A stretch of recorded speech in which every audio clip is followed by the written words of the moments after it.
Welcome back to Surviving the Flame. Before we jump into today's conversation, here's a quick preview of the moments you definitely don't want to miss.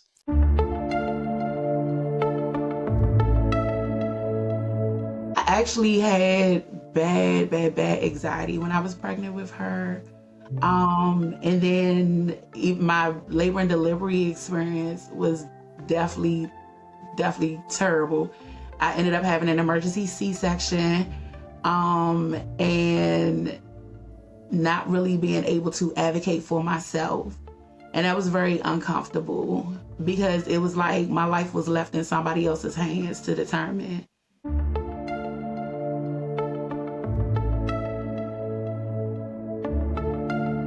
I ain't got no money. Like I said, Oh, man. tags is dead. I'm going through about 10 different states on dead tags. That's dangerous right there. That's a whole different level of dangerous.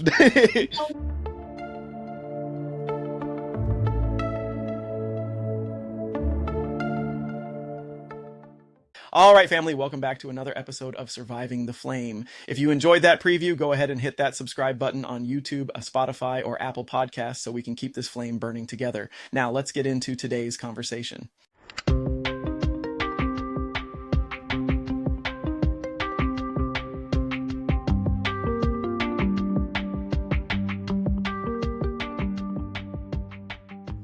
Alrighty, welcome back, ladies and gentlemen, to another episode of Surviving the Flame, where we have lit conversations with ordinary people doing extraordinary things. And as usual, our guest today is truly no different. Our guest today is she's a mom. She's a woman who embodies perseverance and has endured some of the hardest winds and storms of life, you know, that life can truly throw at you. She has such a big heart for those around her, a woman of faith, you know, who never quits on something that she wants to do. She is a woman of family. She has a very, very ambitious and you know, despite everything that, you know, like she's been through and everything that, you know, we're going to get into today, you know, she has such a bright spirit and a bright tone about just the type of person that she is. She is someone who has spent some of the longest nights and darkest days in solitude, buried under self-doubt and abandonment of friends and family, and now has blossomed into a wonderful flower of lessons and joy and bliss. She's now an entrepreneur, a boss, and a legit definition of how and why I wanted to do this podcast to even begin with.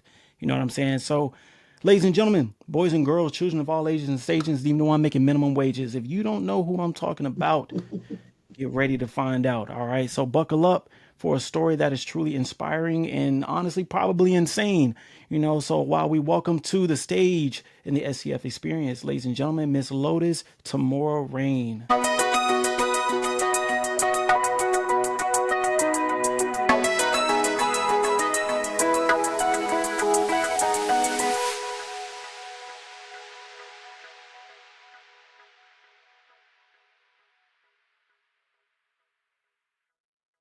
Yeah, All right, ma'am. How are you doing today? I'm good. How are you? Thank you so much for that introduction.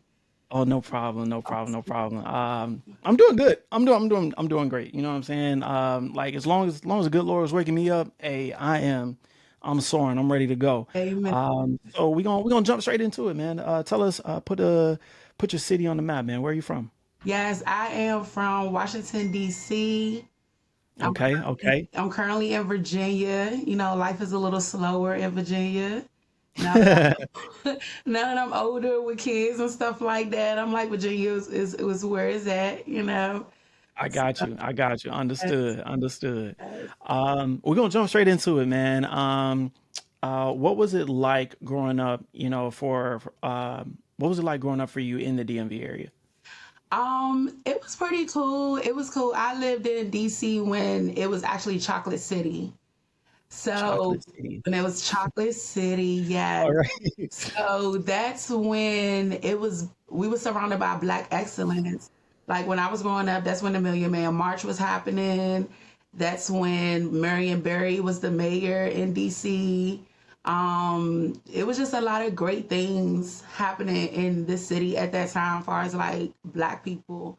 So growing up, I was really big on Black history, and that's what they taught us in school anyway. But just to be able to live it, and learning what we was learning in school and seeing the difference in what I was embracing growing up, it was beautiful. Like that's when the Muslims was out on the corner giving out bean pies and newspapers, and it was just DC was just surrounded by Black excellence. So I Mm, think for us in that generation, it was like we had no excuse but to be great because it was presented before us. Even though we had mm, other things, going on around the city too, but we sure. saw the best of what we could be and we could be better. So I enjoyed my life when I was growing up in DC. It was so much fun. And then I lived like a few blocks up from the Capitol. So I'll be on my way to school and Mm, I could just, see the Capitol from the corner. So got you. yeah, so I didn't like live in the hood. Like it was hood stuff going on, Yeah, but we had the got best you. of all of that. So the house that I grew up Mm, in, Sam Cooke actually was friends with my uncle and he sung in the house. So wow. yeah, so my life was beautiful on that aspect, as Mm, far as like what was there you presented go. to me. Yeah. You talk about Black history and like the richness in African American culture during that time. Who was someone that really inspired you during this time, as you were growing up, whether it be Black history wise or whether it be currently in the DC area? Who was someone that you looked up to? Um, it was a lot of people that I looked up to. I probably want to say on a more personal note, probably more so my uncle Antoine. Um, Mm, okay. and I say that because he was an entrepreneur. Like all the guys that were in that area, most of them were hustlers and drug dealers and stuff like that. But he was a club promoter. So he showed me something different. Like he was the only one that was really doing that. Like he wasn't in and out of jail or nothing like that, but he was still making money and he was still I looking got good. you.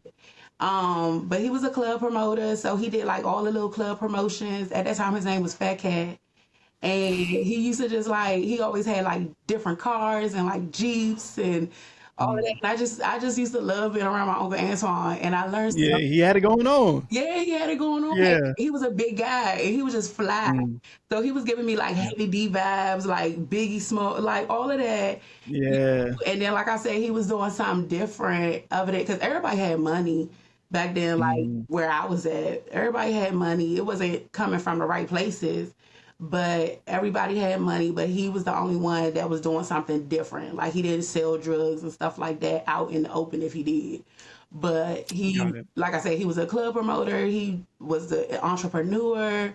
Like he just showed us how to get money the right way, and it was just cool just watching him. Like he was just a cool Yeah. dude, and just so full of love and stuff like that. So when it came down to that, and like growing up in the streets and all that, like it was just cool watching him, just be who he was. I think it's really good to see, positive figures in any ethnic group or background or whatever. But I think it's really good to see people who have made it in an area where no matter what city you in, you know what I'm saying, but willing to come back or give back in a way that promotes promotes education, promotes, how to do it the right way. Yeah, You know what I'm saying? Not necessarily the quick way, the fast way, yeah, but just the efficient way where you don't have to cut corners or, mm, what I'm saying, stomp on anybody's toes or hands on the way back up. Like not having like a crab mentality, but in a way of like, you know what, I was able to do this and it worked for me. yeah, Now, it may not work for everybody else, but I'm willing to still see who I can still inspire, mhm, by showing them how to do it, in this particular way. So exactly. I really like that. That is truly awesome. That is truly awesome.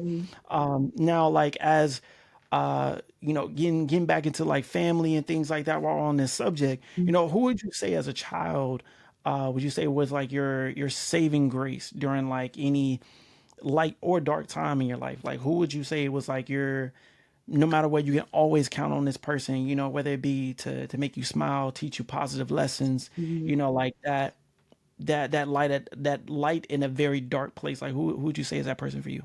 My mama, my grandmother, and my grandfather, who are my mom Mm, and my dad. And both of them are deceased now. It was 2 years for my mom earlier this month. and what is it, like 4 years for my dad. So it's very recent, but those two, they were my saving grace. They definitely were my saving grace, because even though we had material things, like um we had money and stuff like that, but the love itself was missing in the home. But when I got with them, that's where that took place. And I just, oh my gosh, like every single day I just would sit there and pray, like, let mama come pick us up, let daddy come pick us up. Like, we ready to go, bags already Yeah. packed, ready to roll out. But she definitely, her saying was peace and love, and his was to God be the glory. So I Amen. definitely keep those alive in my life now, um, for everything. But they definitely instilled love in me. They was a safe haven. I didn't worry about anything with them at all whatsoever. Like I love that. like being with the Lord itself. Yeah, that's good. That's really, really good. That's how would you say, like, you speak very highly about the relationship that you have with your parents. Let's dive into more specifically. Let's go to pops first. You know what I'm saying? Like, what would you say is one of like the most highlighting positive moments or like safeguarding moments that you have of your dad? My dad, he was a very unique person. And he was very misunderstood. A lot of people didn't understand him. And now that I'm older, I can understand him much more. But he always read the Bible. He kept the Bible with Mm. him all the time. All the time. Um, that was just an accessory for him. Like, he ain't going nowhere. At work, during his lunch break, he reading the Bible. He in the car, he pulling out the Bible. At home, laying across the bed, there's the Bible. The Bible Yeah. was everywhere with him. And it was always cool. I kind of sort of like what hide. I didn't feel like I needed to read the Bible myself because my dad knew the Bible. I feel that. And it was just Okay. like that was a way that I used for us to connect with each other, was to go and talk to him about the Bible. So I never personally, I would have my own Bible, but I never really got into reading the Bible myself, because I'm like, okay, this will give me a reason to go connect with my dad. Is that something about Mm, the Bible? Like, some people be, football and sports and stuff like that. For us, yeah, Bible. Because if we get on a good conversation, like me and my dad sitting there talking for hours and I love that. hours. Yeah. I Um, love that. so that was always my favorite thing about him, and that's where my son get his name from. Because I couldn't, my dad had such a weird name. It was Alvin Chester, and I'm like, I can't do that one. Yeah, Mm. I can't do that. Like, that ain't gonna work. So Yeah. the Lord was like, well, what did he always teach you? And I was like, the truth. And so Mm. the truth, DATRU. Oh, that's so cool. Oh, I didn't know where that was going, but that's fire. That's a nice name. That's Oh, wow. the That's such a truth. cool name. Yeah. Yeah, so Okay, that was my okay. way of honoring my dad with my son.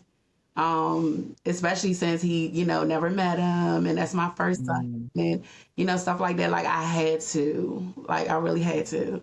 So that's his name is the True, and it fits him, wow. and I love it. Like, every time I say it, I love it because I know the meaning behind it.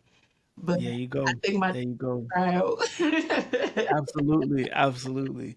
Let's get into mom. What were some of your highlighting moments as far as like, like the mother daughterhood that you share with her? Like, what exactly did that look like?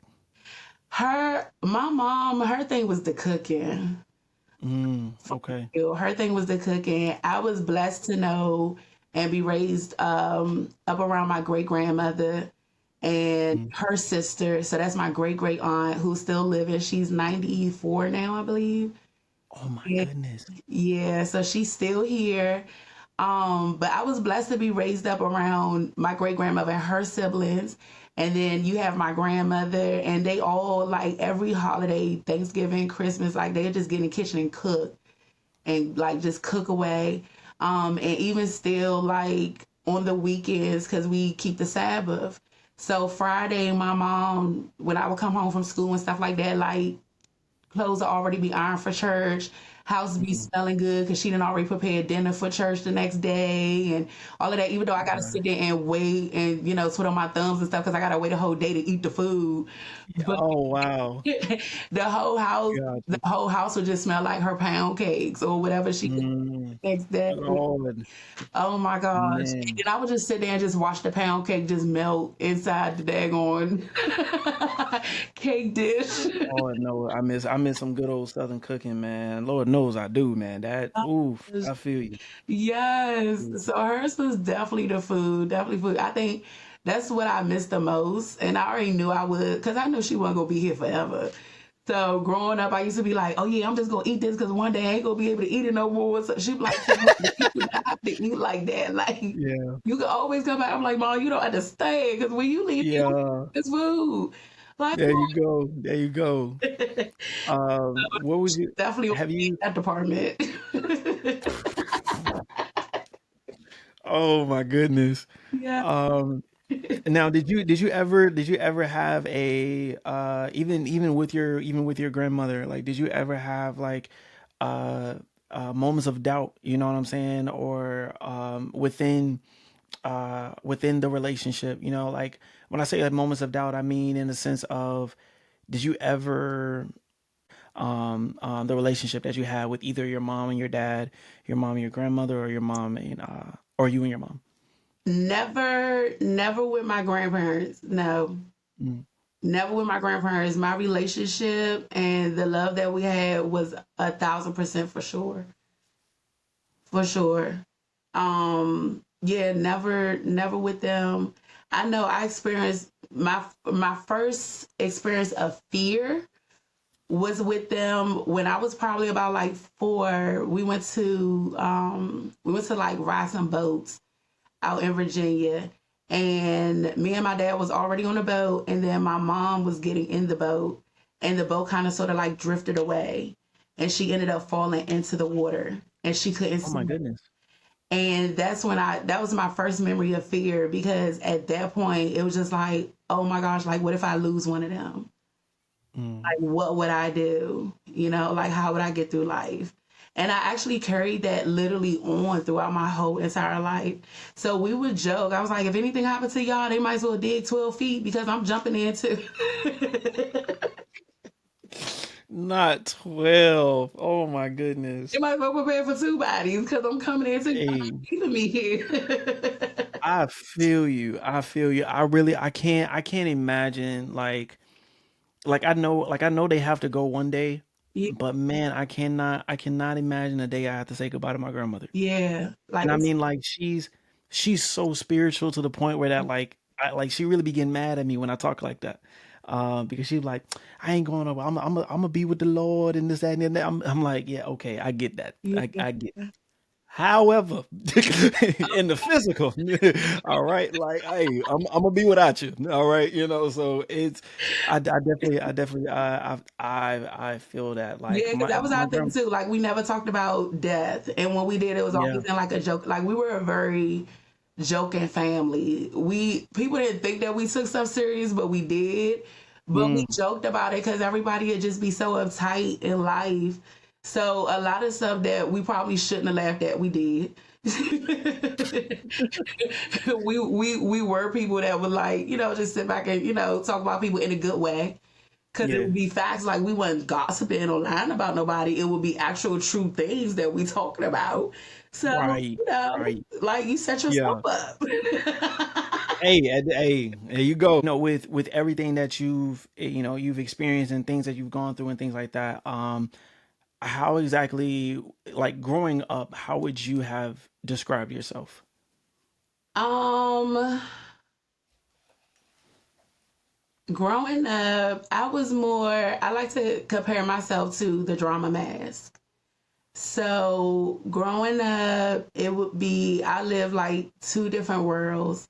So when I would live with my mother, my birth mother, it was a lot of like depression.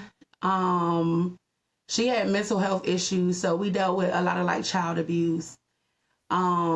She was a single mom.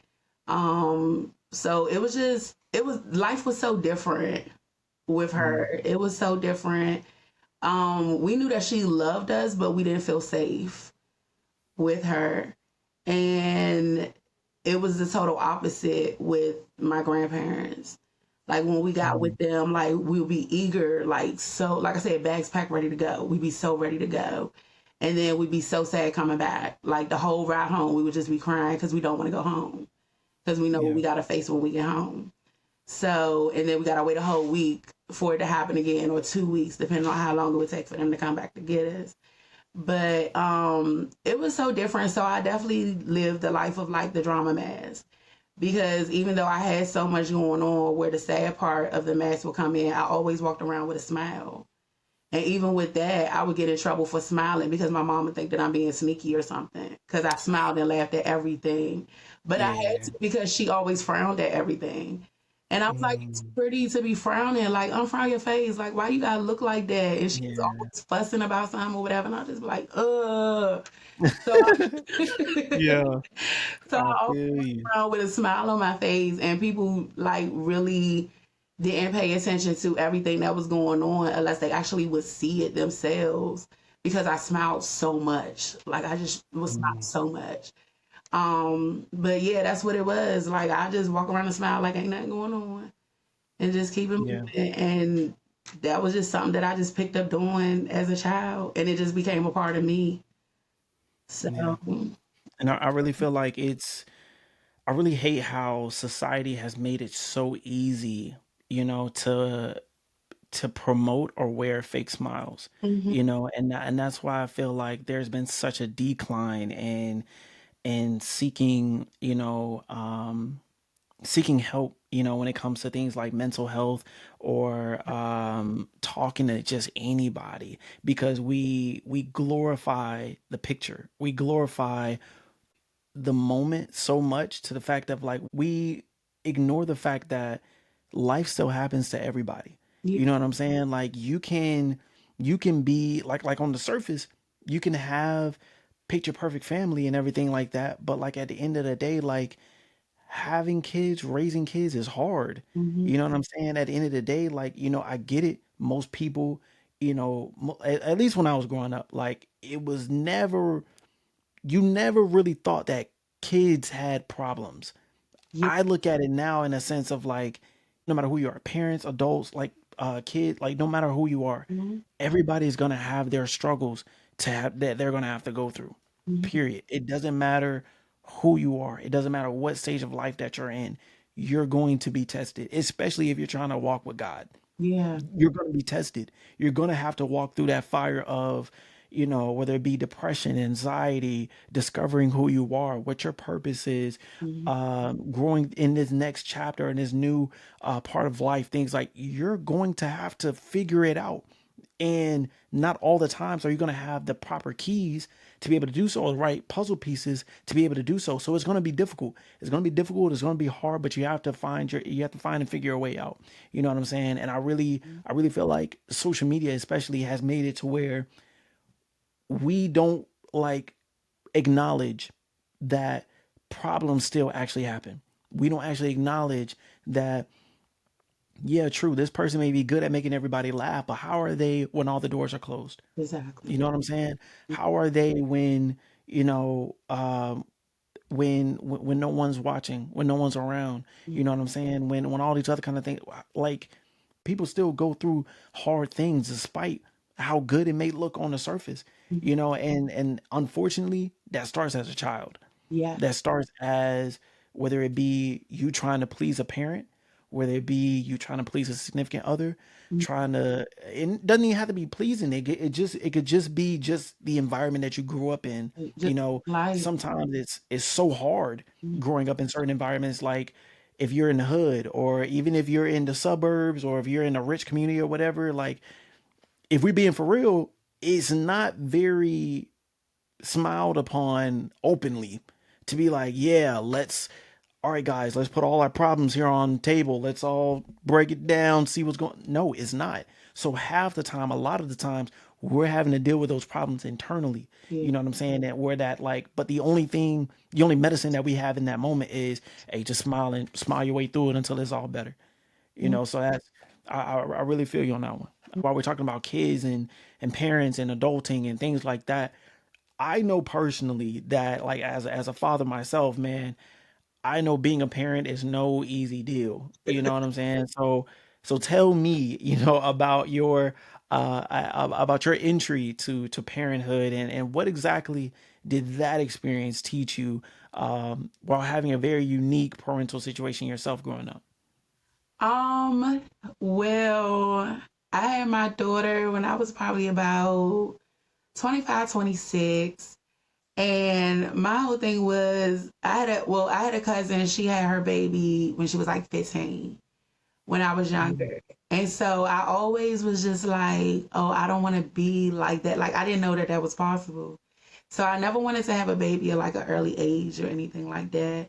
So I didn't have my daughter till I was like 25, 26. At this point, I felt like I done got majority of everything out of my system. Like I could sit back and, enjoy motherhood. And then of course it's your first child, so you got it all planned out. You think like, like your labor and delivery go a certain kind of way. You think raising a kid is going to go a certain kind of way and it's going to be easy and go lucky and all of that. But I actually had bad, bad, bad anxiety when I was pregnant with her. And then my labor and delivery experience was definitely, definitely terrible. I ended up having an emergency C-section, and not really being able to advocate for myself. And that was very uncomfortable because it was like my life was left in somebody else's hands to determine what was going to happen to me and my child. So the entry of it started off very, very, very disturbing. And then fast forward up until like 2 years, I found out that I had like postpartum depression. And even with that, like they set me in front of a screen and asked me 10 questions. It was like, oh, well, you got postpartum depression. We're going to give you Zoloft. And I'm like, how are you just going to describe something for me off of like 10 questions? Like, you're not doing nothing deeper. Like, you're not trying to give me therapy. Like, the first thing you want to do is describe me medicine. And so, not knowing any better, I took the medicine for a little bit. I didn't like how it made me feel. I didn't like anything about it. And so I went on and tried to do my own research. I'm like, it has to be a different kind of way. Like, this can't be it. And then I started coming across, holistic ways like yoni steaming and, working with herbs and things of that nature. So that's where my business come from. Far as Lotus Rain is my name, but it's also my business. Far as just helping moms going through postpartum and not really understanding the changes that their body go through and not jumping towards the first thing that the doctors give you because they say it's okay to take one whole time it makes it worse, you know, and that always leads to other issues, other problems. So I definitely wanted to do a holistic way of healing. Taking a quick break here, I just want you all to know that we are so happy that you have tuned in to this episode of Surviving the Flame. While you are here, please don't forget to subscribe, like, and share this episode with the people you love the most. Thank you all, and now back to the episode. As someone who is no stranger, what I'm saying, to adversity or like anything like that, what would you say kept you going when things got tough? It was definitely my foundation. It was definitely my foundation. So recently I did my first sermon, and in the midst of me getting my sermon together, the Lord was just revealing to me different things in my life. So the foundation was or is my relationship with Him, knowing Him, reading the Bible, praying, everything that was instilled in me as a child from my grandparents. That was my foundation. And then within that, I have my roots. And my roots will be, like I said, my mom, my dad, just watching them, being blessed to be raised around my great grandmother and getting to know her on a more personal level. That helped me understand myself more, like where my, attitude might come in at, or, certain stuff like that. I had an uncle which was my great grandmother's brother, he actually built a church. Like Wow. he was for us growing up, everybody in the family, for us growing up, he was the man. Like his name was Albert Zellers. And Mm. if I could say that anybody was a great representation of how you are supposed to be as a Christian when they say live like Christ, it would be him. Like he literally did anything for anybody. It wasn't not one person that he wouldn't stop to talk to, whether they was homeless or sick or whatever. Like he never was like, oh, well, they got AIDS, I'm not going to go see them. I don't want to. Like that was never his thing. That gave him Yeah. even more ambition to go. He loved everybody. Like he would just hug random strangers. He'll stop and pray for people. Like he was the first example that I had as far as like living like a Christian. And so when I first moved away from home, I moved to Tennessee after my dad died. My mom, I wanted to take my dad's Bible, and my mom's like, no, you have Uncle A's Bible. And I was just like, okay, but he was the foundation. He introduced my mom and my dad together because he went to work Mm. reading his Bible. And my dad was curious about this man and why he always had his Bible and started asking questions. So their relationship is what got him and my mom together. And Oh wow. so it was just when she gave me his Bible, I was just like, okay, I'll take it. Like, thank you. So when I say my roots, like those are my roots, like just watching him. And that's who I was saying who was cool with Sam Cooke and stuff like that. Like he sung, but he Yeah. wanted to get into like the music industry thing. But he definitely like made his rounds with singing. He made his rounds with preaching. Like anything he Wow. could do to represent God or to Yeah. spread the gospel, like that was him.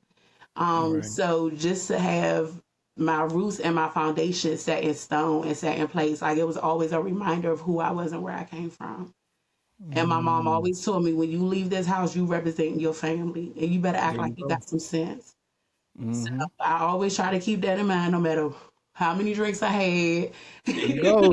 There you go. Always got to remember. Always got to remember the Yeah, foundation. it's always in my head. So, well, you better act straight. You Hmm. better, you might got to get some of this liquor out of you, but you better act like you got some sense. You go, nigga. Let me go ahead and straighten up. Let me get myself together real quick. No, I got you. I got you. Hey, I forgot to ask this earlier. I don't mind backtracking a little bit, but you talk very highly about your parents, about your upbringing, the family camaraderie and things like that. Like, Mhm. what exactly, if you don't mind getting into it, what exactly did it look like for you when you did lose your parents? Like, especially like it was your mom that died last, right? Yeah. What exactly was that like after losing your parents? Like, how exactly were you able to make it like go through life now not having either parent with you? Um, well, with my dad, it was different. With my dad, it was different because that's when reality set in that this is happening or this has happened.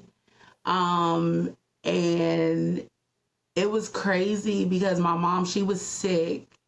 She was sick and she had just came home and they were in the living room talking and he was looking out. He spent a lot of time like looking out the window. We had like a big, huge window in the living room. And he spent a lot of time looking out the window. And she said that they were talking and in the midst of their conversation, like they were just, praising God for, just life itself, just, having a moment. And he had asked her if she had spoken to me. And then like eventually she went to the bathroom and he went to the room too. And when she came out, he was laid on the bed beside his Bible. And so, she called an ambulance and, they came and revived him and took him to the hospital. But it was so much time that had went by that we already knew if he had made it, that he wouldn't be who he was. Mm. So we never talked about it. He had a few heart attacks and me and him actually had a disagreement because he had stopped taking his medicine. He had stopped going to the doctor. And I was like, well, what's going to happen by you making this decision. Like, what are you doing? Yeah. So we got into it and he was just like, just, leave it be. Whatever happened, happened. So he made it clear on what he wanted, if something of that nature happened. And that had been a recent conversation that we had. So when that day did come, my mom, she couldn't do it. So I had to be the one to make the final decision as far as taking him off of life support. And I never saw that coming.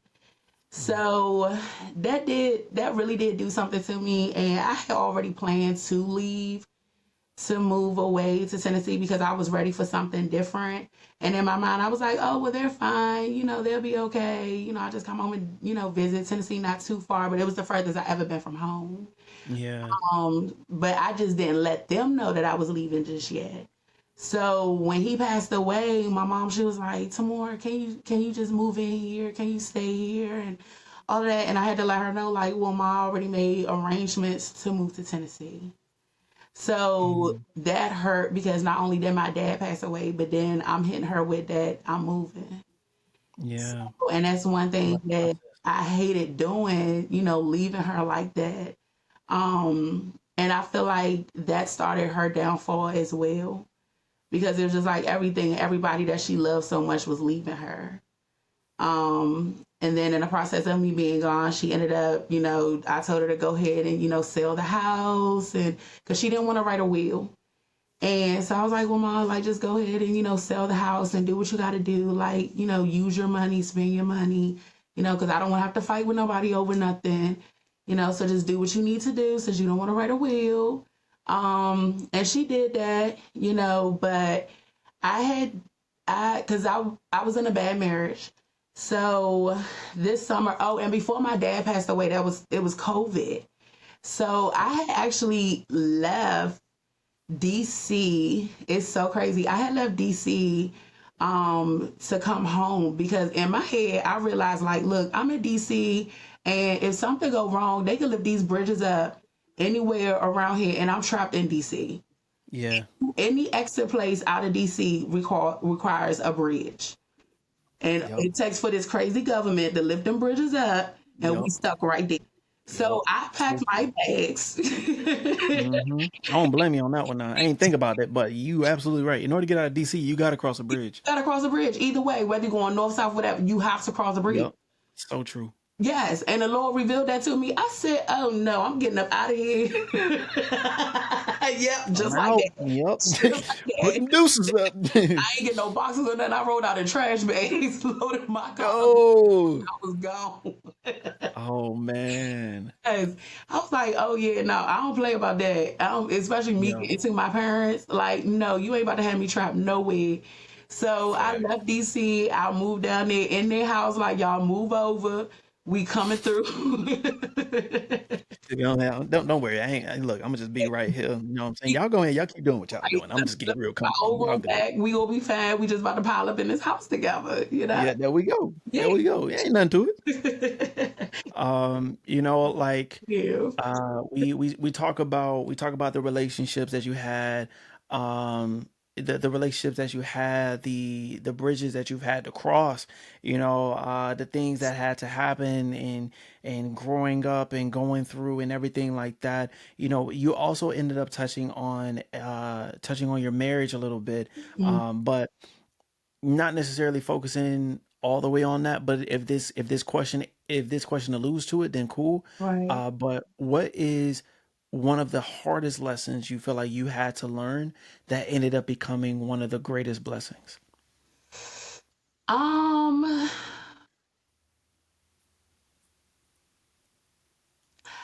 I had to learn that a lot of things, majority of the things that I went through, it wasn't for me to it wasn't for my downfall. A lot of the things that I went through, the Lord had to put me through those things for the other person, Ooh, for the and other. that's a tough lesson to learn. Yeah, Yeah.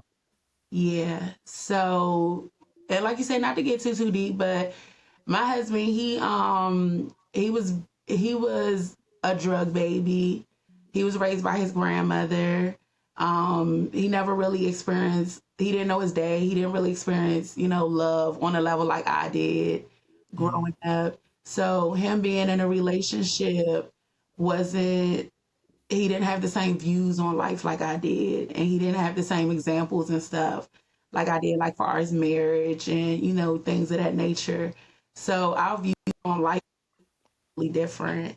And Yeah. where I'm like so full of love and stuff like that, like that was something hard for him to accept because he never really got it.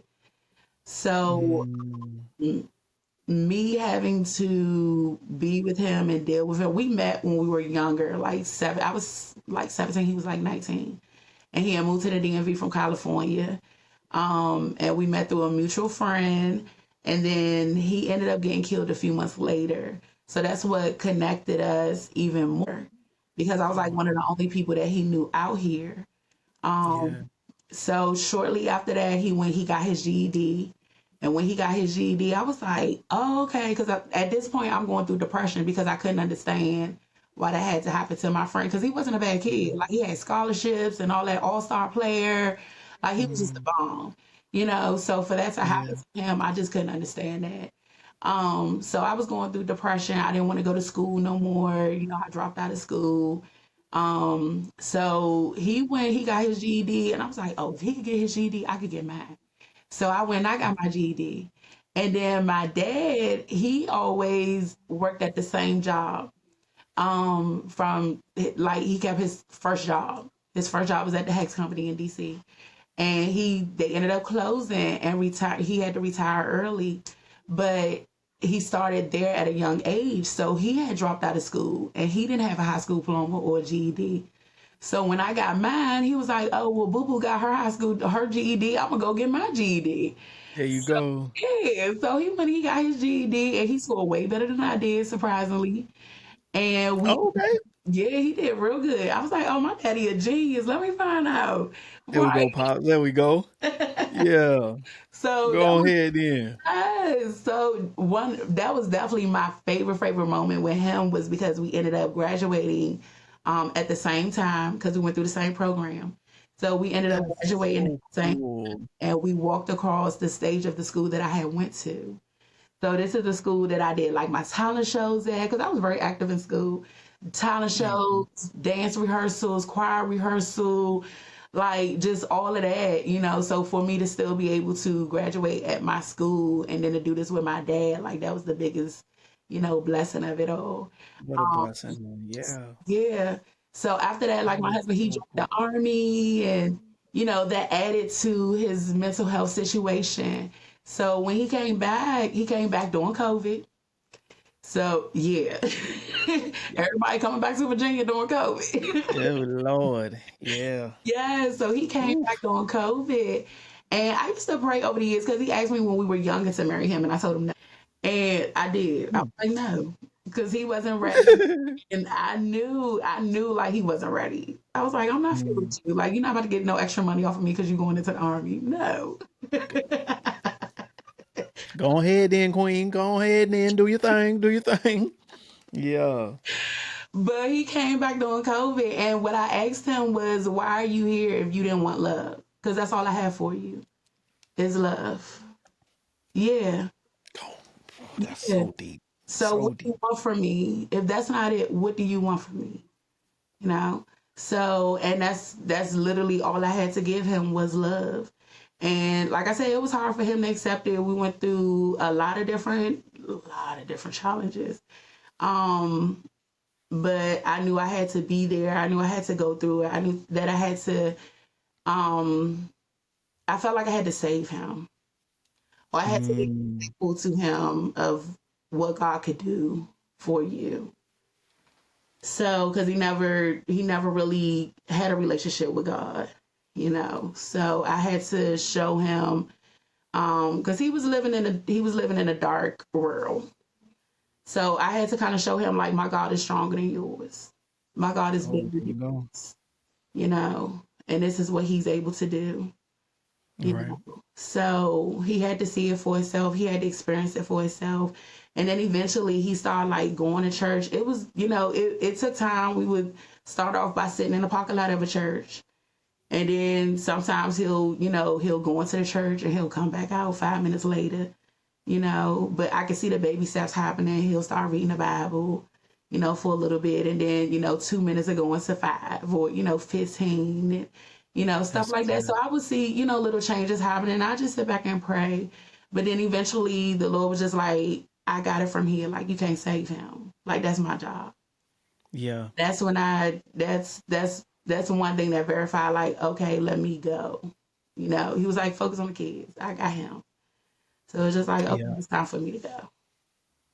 Something that I personally struggle with Mm-hmm. is thinking that like is thinking that I have to be the saving grace for people in need.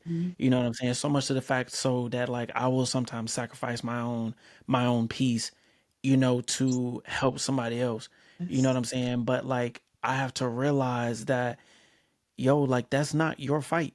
Like, you know what I'm saying? Like God may have you here for a specific reason, Mm-hmm. but that's not your fight. You know what I mean? Like that's God has you there for, for someone to feel heard, for someone to be able to, for someone to feel like they have someone to go to or something like that, but not to do what only I can do, as in like, as God speaking to me, like Yes. I'm me, Tavion, I don't have the capabilities to Mm-hmm. make their problems or their issues go away.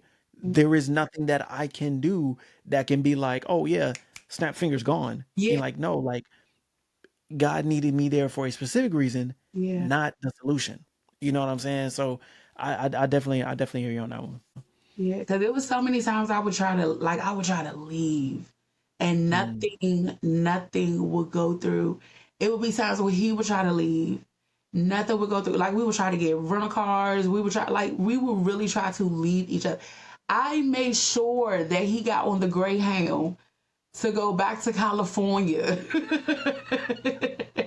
Oh man. An hour or two later, he came knocking on the door with his suitcase. I'm like, dude, you were on the bus. Wow. He was like, oh, they kicked me off because they thought I had COVID. What? What? Goodness gracious. Lord. The last time I lied to you now, I got in my car, dead tags, check engine light on. Ain't no telling what was wrong with my tires. I Lord didn't have have mercy. no license. I didn't have Lord no have mercy. money. I didn't have nothing. Cell phone was broke. No, was it broke? No, he had hit my cell phone, so I didn't have a cell phone. I had to communicate off of my computer to my family, like try to go to a place with Wi-Fi Wow. and connect that way until I could get to the phone place to try to get a phone. Like, it was so crazy. I went through all that to drive from California to Virginia by myself in a car with a dog Mm-mm. to get all the way Mm-mm. home to find out that I'm 18 weeks pregnant with my son. No. Yes! Oh, plot twist.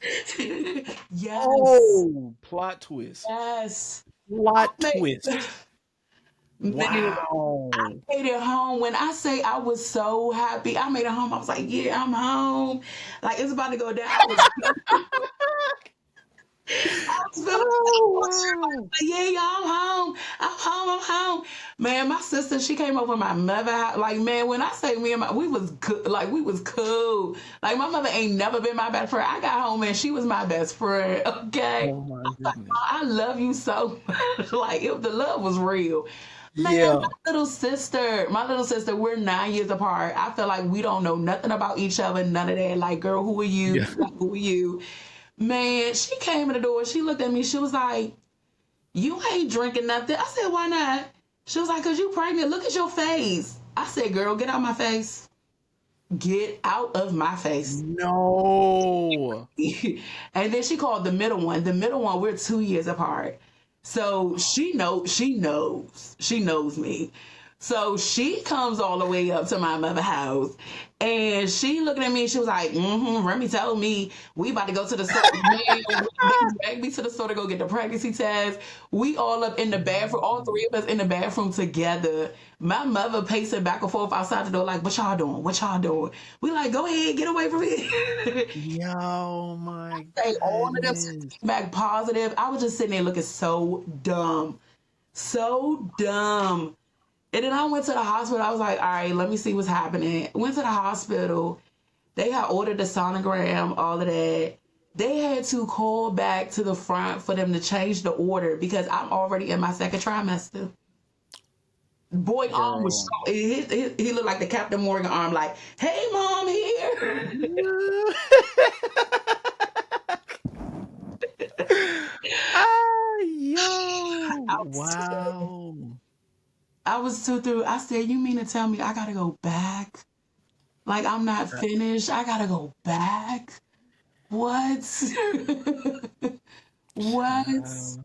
And even Ladies and gentlemen, if y'all don't know, the commute between let me just put it like this. For those of you that don't know geography or the United States map, um Virginia is on the far east coast. far East Yes. Coast, California is all the way on the other side of the United States. all the That way. I'm just put it like this. I've driven from Virginia to Florida, and that's about a good 12 hours. I bet she wished it was about a good 12 hours, because that's a long drive. First of all, can Came we back, get through the desert and the mountains first? Mind you, Lord, mind you, I did say jeez. I don't know. During COVID too, right? No, this was after COVID. This was in 2023. Oh, so the roads open, gas is up, child, Lord Jesus. I ain't got no money. Like I said, it was Oh just like man. tags is dead. I'm going through about 10 different states on dead tags. Mm, That's dangerous right there. No That's a whole different level of dangerous. license, no physical license. Like I had a license, but I had lost my license, so I had no physical license. Oh my goodness. When I say everything Yo, possibly wrong, wrong, everything went wrong. everything Everything. wrong. Lord. To get all the way home and find out that I'm Jesus. pregnant. I said, you mean to tell me I really gotta go back? Like this is crazy. This is crazy. But the blessing out of that was I ended up spending another because like I said before, my dad passed away, like we moved into the house. So I was able to spend that whole entire summer with him before I went and got my own place. Because he made sure that we Mm, wouldn't go stay there. He was like, yeah. okay, it's time for you to kind of sort of go get your own, like, what's happening. Yeah. So we made sure we didn't stay there too long, okay? But I was able to spend that whole summer with him before he passed away. And then once again, I get home and I'm spending my whole entire pregnancy with my mom, my grandmother, and not realizing that this will be the last time we spend with each other because Yikes. she ended up passing away a month after I had my son, which was crazy because I had him a month early. So I had no time to enjoy this pregnancy for real. For Yeah. real. Because, like I said, once I found out I had him, I was already 18 weeks. And then anxiety and Jesus. all that's kicking in because I'm like, yo, what do I do? Like, first of all, everybody's like, oh, I'm so excited. I'm so, why are you excited? Why are you Facts. like for real? For real. Facts. Ask me how I'm doing. How am I I'm doing? struggling. You want a gender reveal? Man. No, I don't want no gender reveal. You want a baby shower? No, I don't want a baby shower. I don't want to look at no strollers. I don't want no diaper bag. I don't want none Oh of Lord. it. I don't want She none of like, man, help me. That's what I need. I need help. it. Help, man. Somebody give me some answers, please. Make me understand. Yo, that's I've been trying to crazy. escape for years now, and I finally get here, and this is what it is. Oh Lord, Jesus, Serious, right? man. Oh my Oh, goodness. I think that's got to be like the worst way to find out. I ain't even gonna lie to you. Like That for got to be. I've heard a lot of find outs, but that. that's up there. That's up there. It's probably the worst way to probably find out. Whew. Man. And then, like I said, I had to have him. They wanted me to give birth to him in September. I said, no, I'm not ready. Because I had high blood pressure. So, yeah, I was stressing. Gotta have him now. Can we wait? I think we should wait. I think we should hold on a little bit. Is he breathing? Like his heart beating? He good? He moving around? Yeah. Okay, we can hold on, Yeah. as much as we can. So the Man. due date wasn't until November. And they wanted me to have him in September because my blood pressure was so high. And it's understandable because I was really I was really stressing. Like, what do I do? Because it's one thing to be married and in a situation, but it's another thing to be married and to have a child in an Yeah. unsafe situation. Yeah. Know? And it's just like, well, I could barely protect myself. Now I got to protect another human being. Like, oh, Yeah. like, are you serious? So it was just, that was just the craziest thing. And I had to tell my mom, like, we was putting stuff in order because I was like, Mom, I'm coming back. I'm coming back. Like, I'm coming back. It's going to get better, all of that. Yeah. We already asking, questions because at this point she moved into a senior citizen apartment. So we was Mhm. already, putting stuff in order, for when I do come back, when her lease is up, like we making plans. And I went back in August. She ended up having a stroke. She ended up Oh. having a stroke and she had called my mother. And then my mother called me. And I'm in Mhm. California. She was like, call mom, see what's going on with her because she tried to call my phone. I'm like, okay. So I Yeah. called her and she answered and I could tell that she had a stroke. So I'm Mm. like, hold on, I'm calling the ambulance. I'm calling around. So I called the ambulance, called people from the church, like, y'all go get my mom out that house. I don't care if y'all gotta break the door down. Like, somebody gotta get to her. Yeah. So she ended up, being in the hospital for a little bit. And this is September. And she never went back home. Mm. So while she was, in the hospital and stuff, she was getting better. Like everything was okay, everything was going good. She Yeah. I ended up, like I said, my blood pressure was spiking, worried about her and then, trying to figure out my situation. At this point I'm back in California. And so they wanted to take him in September, and I'm like, no, this is too much. Like, I'm not Mhm. ready.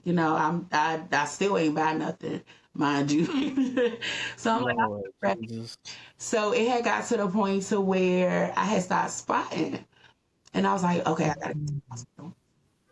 So I went to the hospital, and they was like, look, you gotta have this baby right away. Oh man. This is in October. This is the beginning of October. It was like, you gotta have this baby right away. I was Mm. like, okay. So we went on, had to have a C-section. I called my mom to let her know what was going on. And my other mother was there. My birth mother was there. So she was there helping my mom prepare for surgery. I'm in California getting ready for surgery. And we just, like I said, we found everything so goofy and silly. So we were on the phone just cracking up while my actual Oh birth man. is holding the phone. Like, I don't see nothing funny. I don't understand what Yeah, y'all. right. She was like, I don't Facts. see nothing funny Facts. about this situation. You over there, she over here. I'm trying to get this. Like, she literally losing her mind, trying to, take care of everything and everybody and all that. And me and my grandmother just find it so hilarious because my mother Oh ain't man. really too much with us because it was always me and my grandmother. So for her Yeah. to be in the middle this time is like, yo, what are y'all doing to me? Like, going through this.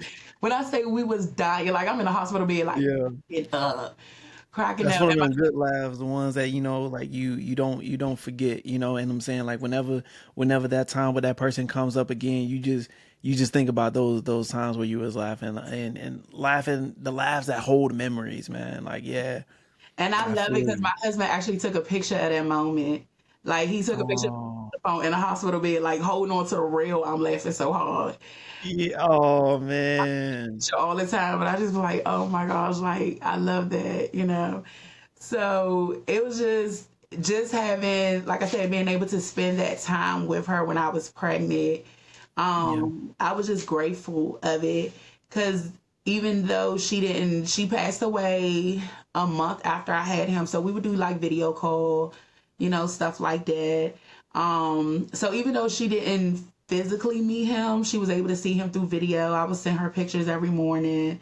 And then, like I said, I was able to spend time with her during that summer. So he was able to like hear her voice and eat her food, in that Good. sense, and stuff like that. So, and then in my head, I feel like he looks like her because we fussed at each other just about that whole entire summer. Yeah. Yeah, it's kind of like, that all that energy that again came over. Yes, and it was hot, and she was on her little blood thinner. She was like, "It's cold in here. It's cold." I'm like, "Mine is hot. Cut the Yeah. Oh man. Oh man. So That is amazing. I'm glad that the memory turned out this way.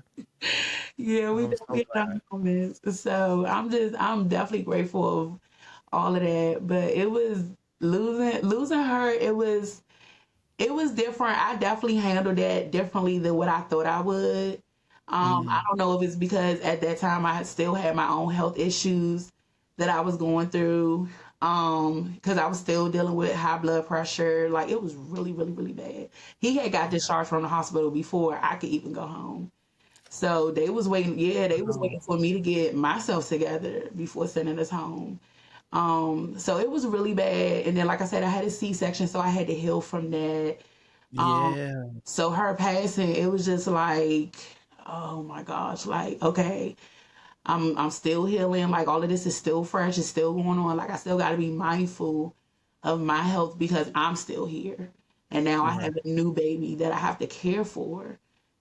So I think that played a lot in my grief because I couldn't be weak. Yeah. I couldn't show weakness. And just even with the situation that I was in, I couldn't show weakness because it would give him the upper hand. So Yeah. I had to still be strong and put that drama face on, like everything was okay, and just smile and, keep it moving, all of that. So when it came down to like the obituary and all that, I just like Wow. whatever you want to do, whether I liked You it or not, know, whatever you want to do. you harped on something that I feel like a lot of people overlook, and that is the tenacity and strength that a mother has to have. You know what I'm saying? Like there is no option there. You know what I'm saying? Unfortunately, there is no option there. Like there are the few who due to whatever circumstances, legitimately cannot take care of a child and have to give them up, whether it be for adoption or sign over their rights or whatever the case may be. But for the most majority of that, like moms literally are on the go all the time, Yes. all the time. Like I still remember my daughter was when she was like a newborn and she would wake up throughout the night and stuff like that. There was not a lot that I could do. Like I would hold her and everything like that, but I mean like she wanted the source of food.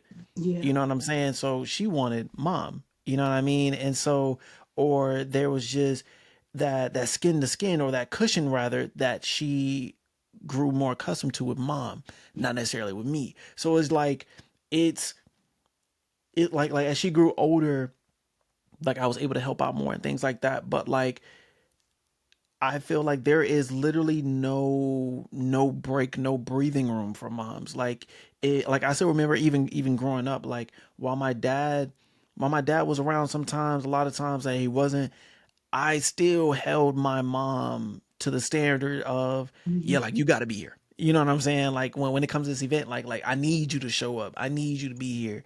This, that, and the other. If it came to, like handling emotions or anything like that, like subconsciously, not even realizing it, Mhm. didn't really care. Like my dad could have been he could have been the Uncle Phil present dad. Yeah. Wouldn't have mattered.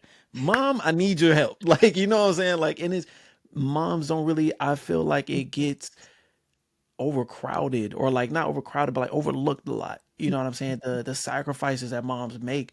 And it's very it doesn't really get its justice, man. It doesn't get its justice. It doesn't get its applause, its clap, its love. The sacrifices that moms go through and the things that they do just to make sure that certain needs are met. You know what I'm saying? Like, true, dads, they do their thing. You know what I'm saying? They pay the bills, do this, do that, whatever the case may be. But like, there's a certain level of present responsibility that no one talks about. It's not negotiated. It's just expected.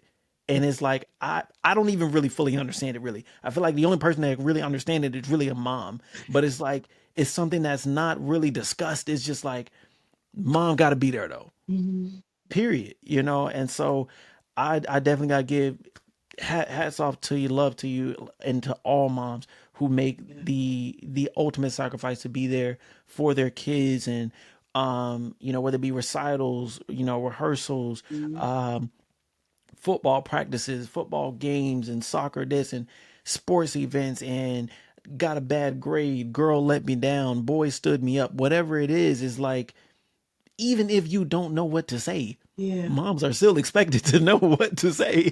Yes. Oh man, so hats off to mom and the sacrifices and everything. Making a quick transition here. This part of the podcast is called questions from the fire pit. Here is where we ask questions from loved ones, people who listen to the podcast, who vote on social media, who vote on the Spotify, things like that. We ask them, like, what type of questions would you like to hear answered? So we're gonna shoot off some quick questions. You answer them as quickly as you can. All right. So the first question that we have is: do you believe that pineapples belong on pizza? Yes, I do. I really do. What? I do. I do. I do. I do. I do. It's You so know. crazy because I do. I really do. I stand behind it strong. Okay. My kids are on board with it. It's a Yeah. staple in the house. We order Domino's faithfully. And when we Hmm. do, I lie to you not, this is the special pizza. And it's to the Yeah. point to where even the true, he throws his regular cheese pizza if he sees What? this pizza, okay? Yeah. It's so serious. It's the pan, Man. the pan crust Hmm. with garlic parmesan sauce, There you go. and we get the spinach, the mushroom, the chicken, the pineapple, and the feta cheese. Okay. And when I Hey, y'all say gotta go it try that hits out. every part of your soul. Shout out to Domino's, man. Shout out to Domino's with the pizza toppings right there, man. Yes. A lot The of people sweet don't like and savory. pineapples on pizza. They really don't. I Yeah, say, I y'all don't, I know don't what really get it. you're missing. How could you? It's the sweet and savory. Like, it's just the perfect You get combination. It both. just, You get both. they don't know. They don't know. Anyway, on to the next. You hear me? If you could visit one place by yourself, anywhere in the world, where would it be? My dream vacation has always been Jamaica. Really? I grew up in a church full of Jamaicans and I love them. I love everything that Jamaica stood for as far as like one love and just Yeah. embracing everything. Back then I used to be an advocate for marijuana. So I Mm. was just like, Jamaica is definitely the place. It still Yeah. is. I love I've never been. I never Mm. been, It's on but the way. It's on the way. yeah, I It's feel coming. It's that's my coming. spot. That's my There you spot. go. There you go. We gonna look. We're gonna link up later on down the road. You can be like, look, I end up checked it off the box. Okay, Boom. it's Went happening. and enjoyed. All right, next one we got here is what is one thing you wish people knew about you? um, that I am a genuine lover. I love to love. I really do. My initials are TLC. My grandmother gave me that 1011 care. I Um, love it. and I really genuinely love to love. Like that's the first thing that I'm gonna do is love you off the break. Just and I I love say it. genuinely because a lot of people use the word love so lightly, Yeah, but that's so true. yeah, they use That's it so so true. I lightly. hate that so much. Yeah, they I be like, hate that oh, so much. If I tell you I love you, I mean it. I mean it. I really Yeah. seriously mean it. Like for real, I do. I really do. So I have to add genuine in there because it ain't no fake phony stuff. Like I really genuine. Facts. So yep, that's me. Okay. Our next question here is if you could change something about yourself, what would it be? um, Probably sometimes that I'm so nice. Mm. Probably like sometimes I do wish I could just be mean and just, be rough with it and be like, what you looking at, what you staring at, because some people be trying. Or sometimes I wish I could just immediately like tell somebody Yeah. and people will do stuff that they know they should be cursed out for. But they Yeah. like, oh, it's Tamora. She ain't gonna curse me out. She ain't gonna. So I just wish sometimes I could have that, that good old roughness. That little It takes for people to make me mad in order for me to have that. Like I'm not just gonna hop into it. facts. So, Yeah. I just look at it and be like, oh, something wrong with you. Like for real. Like I Mm. grace before anything. Yeah. I hear you. I hear you, man. Um, our next one we got here. Um, Everyone has done something that they regret. May not want to change it, but nonetheless, they've done something that have disappointed themselves or disappointed others.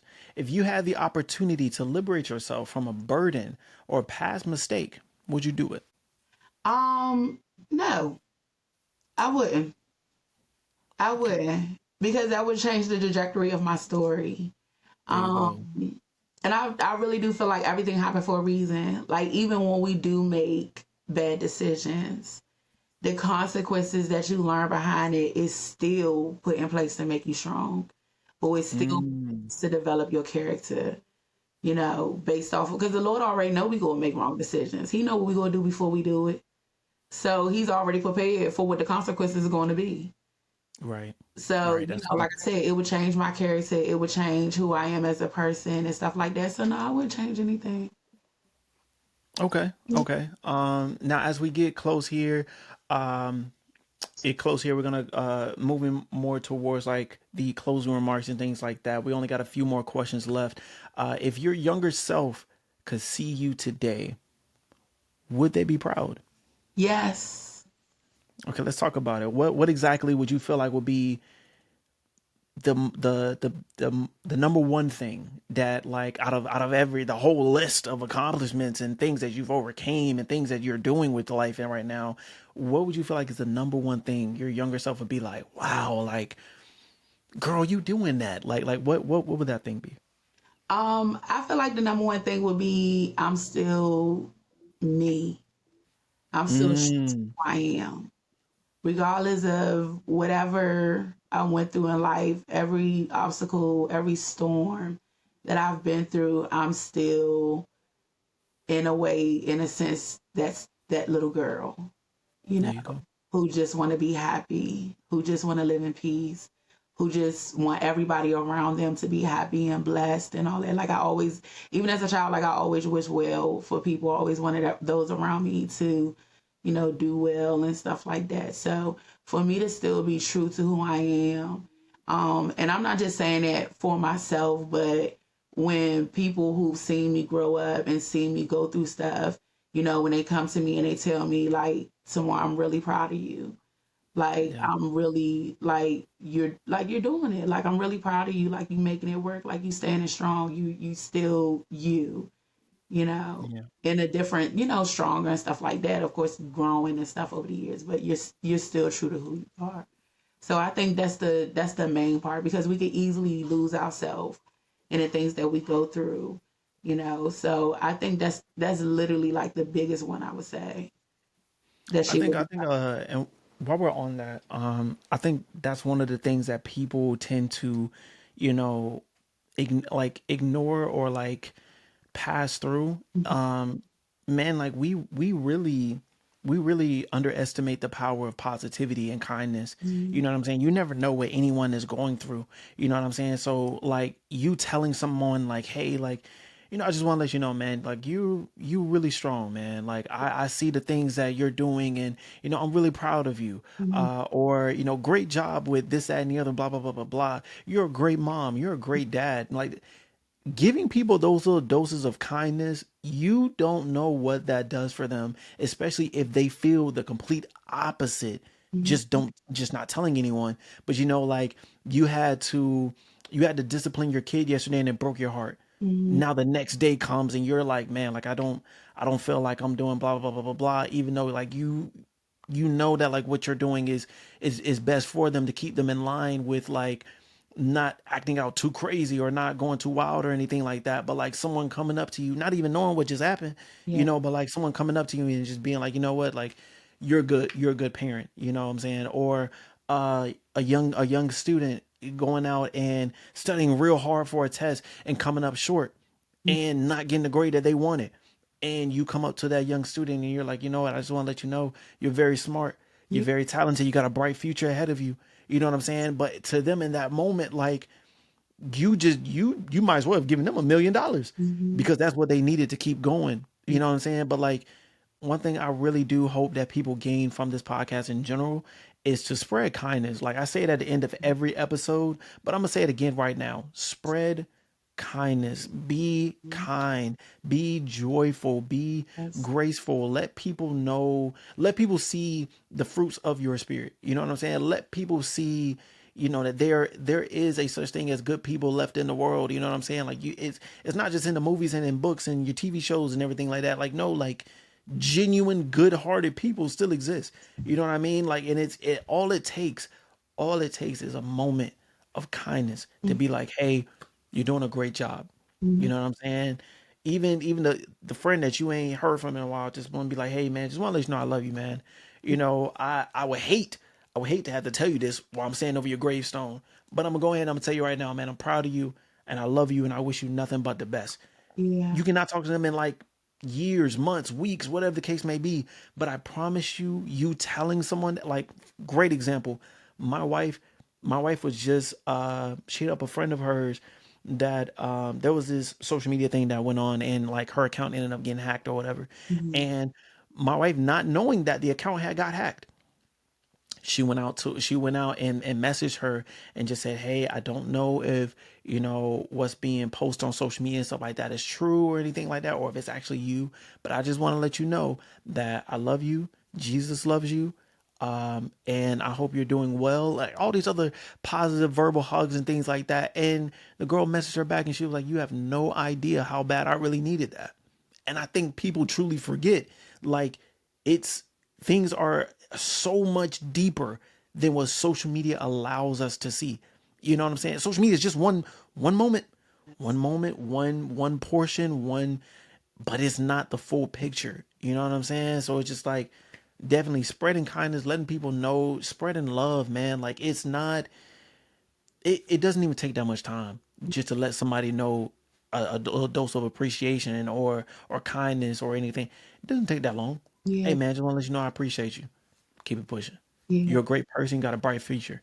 Keep it pushing. You Mhm. know what I'm saying? Like it doesn't take that much. So definitely like my and making a quick transition on that same note here.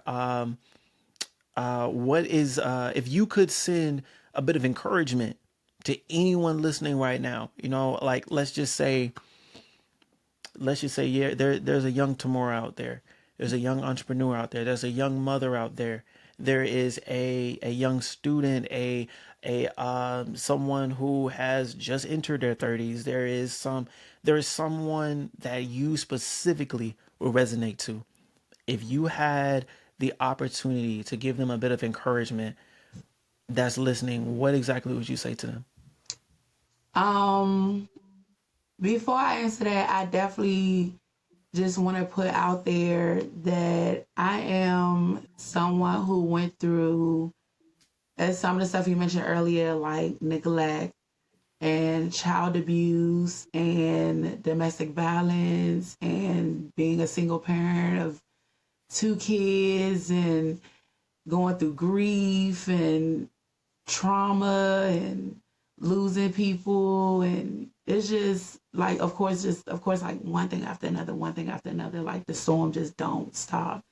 um and to hide my pain or to physically feel my pain, I would get piercings and tattoos and do drugs and party all the time and hang out and just put myself in the worst situations possible.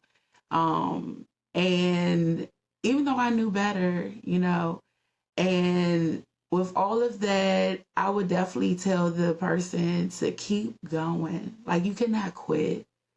You cannot quit.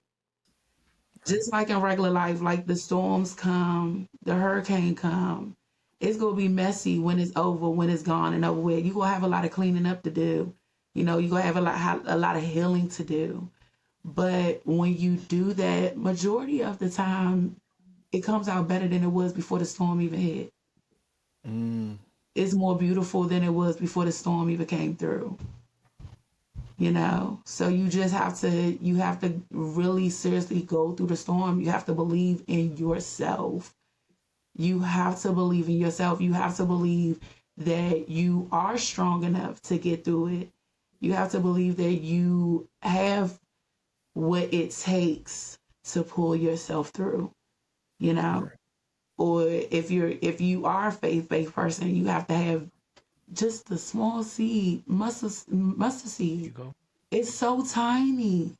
It's so tiny. Just that little bit of faith. That's all he requires of you. And if you have that plus some, you could get through. And then even when you go through the Bible, like Moses, all of them, they didn't think that they was going to get through all them situations that they was going through, but look at them. And they ended up being the best things in the Bible. Like we talk about their stories years and years and years down the line.